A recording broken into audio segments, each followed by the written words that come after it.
Le point essentiel de la conjoncture actuelle, c'est la situation critique des exploitations laitières en termes de trésorerie. Les éleveurs sont en effet confrontés depuis un an à une augmentation très nette de leurs coûts de production. Et les données de l'Institut de l'élevage sont à cet égard assez flagrantes. L'indice général des coûts de production pour le lait de vache, qui est en bleu sur ce graphique, a augmenté de 8% en l'espace d'un an. Et si on prend plus spécifiquement le poste des aliments achetés, qui est en vert sur ce graphique, cette hausse dépasse 30%. Le prix du tourteau de soja et des céréales se situe actuellement à des niveaux exceptionnellement élevés, alors que le prix du lait de vache a baissé sur l'ensemble de l'année 2012. D'après France Agrimaire, le prix moyen standard du lait de vache était de 315 € par 1000 litres en 2012. Il était de 327 € en 2011. Malgré les difficultés actuelles, les perspectives sur l'ensemble de l'année 2013 sont plutôt favorables. Le prix du lait devrait augmenter progressivement tout au long du premier semestre 2013. En effet, le marché des produits laitiers va manquer de matières premières dans les semaines à venir. La production laitière recule actuellement dans de nombreux pays. Alors, ceci est souvent lié en fait à la qualité insuffisante des stocks fourragers qui ont été récoltés dans de mauvaises conditions climatiques et qu'il est difficile en fait de complémenter en raison du coût élevé des concentrés. Alors, c'est le cas en France où la production est en baisse depuis le mois de juillet et on retrouve en fait un scénario identique pour l'ensemble de l'Union européenne à 27. Alors la collecte est restée dynamique dans certains pays, comme le Danemark ou la Pologne, mais d'autres, comme l'Irlande ou le Royaume-Uni, ont été soumis à des conditions climatiques très dures et la production laitière a baissé dans ces pays-là tout au long du second semestre de l'année 2012.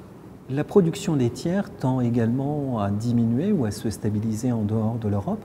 C'est le cas en particulier aux États-Unis, où de nombreux États ont été soumis à une forte sécheresse cet été. Et on retrouve une situation identique en Argentine ou en Australie.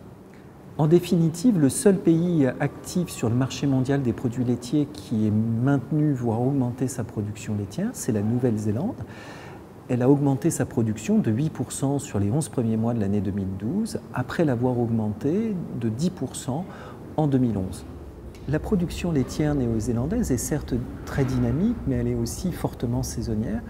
Elle est en fait calquée sur la pousse de l'herbe et comme les rations des vaches laitières sont très peu complémentées, on a des variations de production très importantes entre l'été et l'hiver.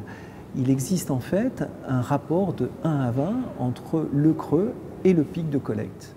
À la fin de l'année 2012, qui correspond au printemps et au début de l'été dans l'hémisphère sud, la production laitière en Nouvelle-Zélande était très dynamique et ces importantes disponibilités ont été sur le marché mondial, permettant en fait de compenser le retrait d'autres grands pays fournisseurs tels que l'Union européenne, les États-Unis, l'Argentine ou l'Australie. Alors, ce processus de compensation ne pourra plus s'opérer sur le premier semestre de l'année 2013. La production laitière néo-zélandaise va en effet diminuer progressivement et aucun autre pays ne semble en mesure de prendre le relais sur le marché mondial, en particulier dans l'hémisphère nord où on ne s'attend pas à une reprise de production avant que les animaux retournent à l'herbe vers la fin du mois d'avril ou le mois de mai. Ceci devrait induire en fait des tensions sur le marché des produits laitiers. On s'attend donc à une augmentation assez nette des prix des produits laitiers tels que les poudres de lait, le beurre ou les fromages sur le marché mondial. Et par répercussion, le prix du lait va augmenter progressivement tout au long du premier semestre de l'année 2013. En guise de conclusion, la situation actuelle est particulièrement difficile pour les éleveurs en termes de trésorerie, mais cette situation devrait s'améliorer de façon assez nette au cours des prochains mois.